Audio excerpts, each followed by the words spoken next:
Yeah, it was me, Ryan, and Gordo. Actually, this was Ryan's idea. Our beloved friend, our late Yes.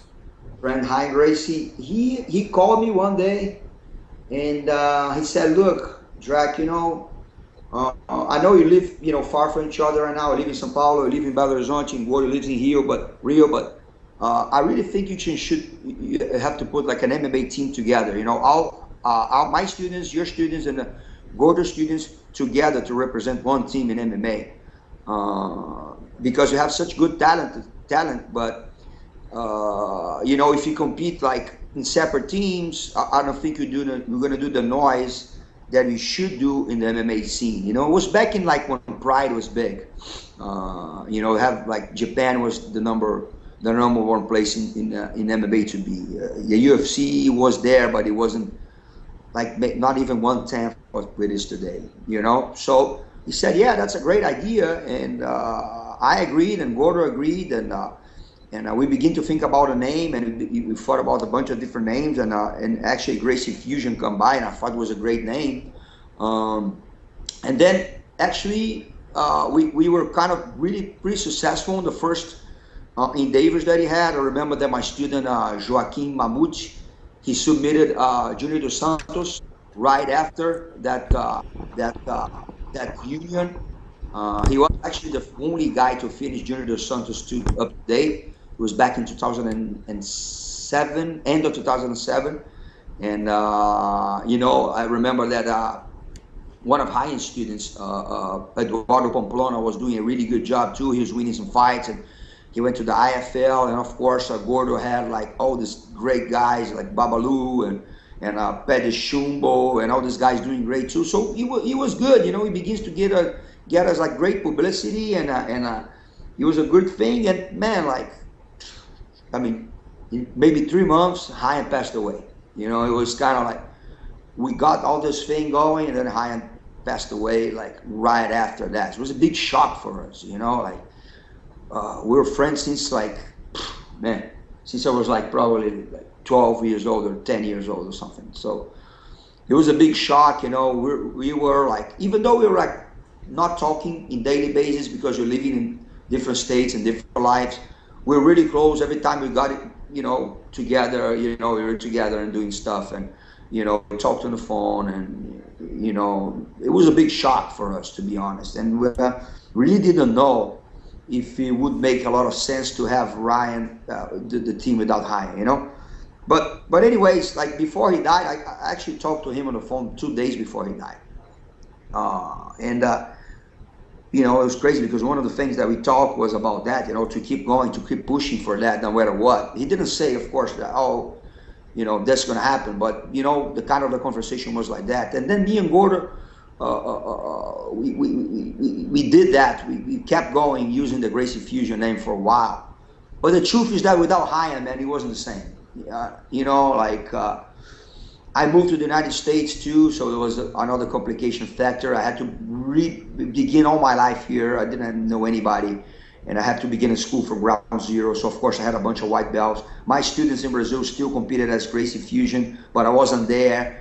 And then there was a couple of problems with like management too, and then how it is. Gordo got away from MMA, and I wasn't really active because of my move to the United States, and then the thing kind of like didn't go from there. But it's going to be always a great memory. And that they used to say that the Ryan was the heart of the whole thing, and me and Gordo was the brains and the body. So, but anyways, man, and when there's no heart on it, the thing doesn't go through. But I mean, I'm glad. It was good. It launched really good people. Rafael dos Anjos still in the UFC. Sapo, my student Rafael Sapo, is still in the UFC. Everybody used to be on the Gracie Fusion, and other guys too. So that was the story of Gracie Fusion, pretty much, right there. To be honest with you, Z, I'm not gonna lie to you, okay? The most important thing for a person to be a champion is to have the heart of a champion, and is to have like what he called the good confidence. That person has to be really confident in a way that he thinks that he's the best, and he's gonna prove he's the best, and through hard work, he's gonna make it. Okay, that's the most important thing. I mean, you can teach the best technique in the world, but if the person doesn't have the heart of a champion, and if the person doesn't believe in him or herself, it's not going to work. So that's number one aspect of being a champion. It's more like an individual decision to say, I can and I will be, and I'm going to do whatever it takes to do that. That's the most important thing. Of course, I'm not going to lie, having access to a good and coordinated training regimen, and of course, great technique is key too. I mean, if the person doesn't have access to good technique and good training methods, you know, maybe that person can be a world champion, but it's going to take a long time, you know. So it's kind of like a combination between the environment that the person is, and like I said, the number one is the heart of the champion, and really confidence and desire to do so.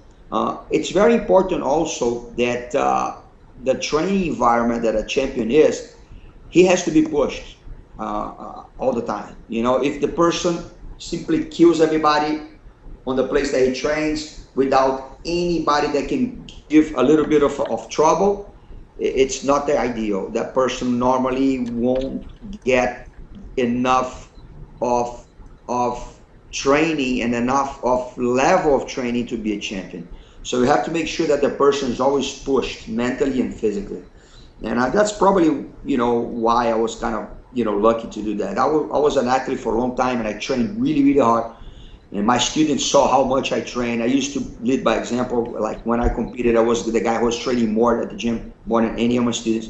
And then they all saw that, you know. And when I was like on the peak of my shape, guys, for example, like Romulo and Samuel Braga, they were like early blue belts or white belts. So they were just looking at all that and observing all that. And I think it was a good influence to show the way to be. You know, I always said that hard training and dedication beats talent.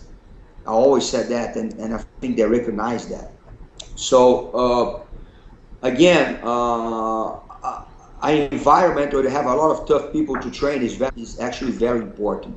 So it's a kind of a combination of factors, and that makes a champion. I was lucky enough to have a lot of champions under me, and probably the biggest influence also on having that was my master, Carlos Gracie Jr., because when we trained at Gracie Barra, look how many champions he produced by the time. And he always had a really good approach on that, because he was like pushing you hard, but not being like crazy or not being arrogant or not being like super, like kind of like these tough coaches that just, you know, criticize and criticize you until the end of the day. He criticized you when you need to criticize, and he also praised you when it was time to praise. And he was always a kind of master and coach that he wasn't only giving you like solutions like, oh, this is the technique that you need to do, and that's exactly what I do, the technique. He always taught us to look ourselves to get the solutions. He goes, to give an example, a practical example, he goes like, man, and you have to make sure that you begin to pass the guard to the left side, because you're only doing your game passing to the right side, or people are going to block that and you're going to be in trouble. And this was better than any technique he could teach me. You know, he saw like an overall, a big picture of my game, that when I begin to actually do what he told me, I got like 50% better, because it was like really dangerous in all sides of passing the guard. So people I either pass or people give me the back, which is always my specialty. So that's the kind of approach that sometimes values more than 1,000 techniques, you know. So he was really good on that, and that's what I'm trying to emulate till this day to do as well.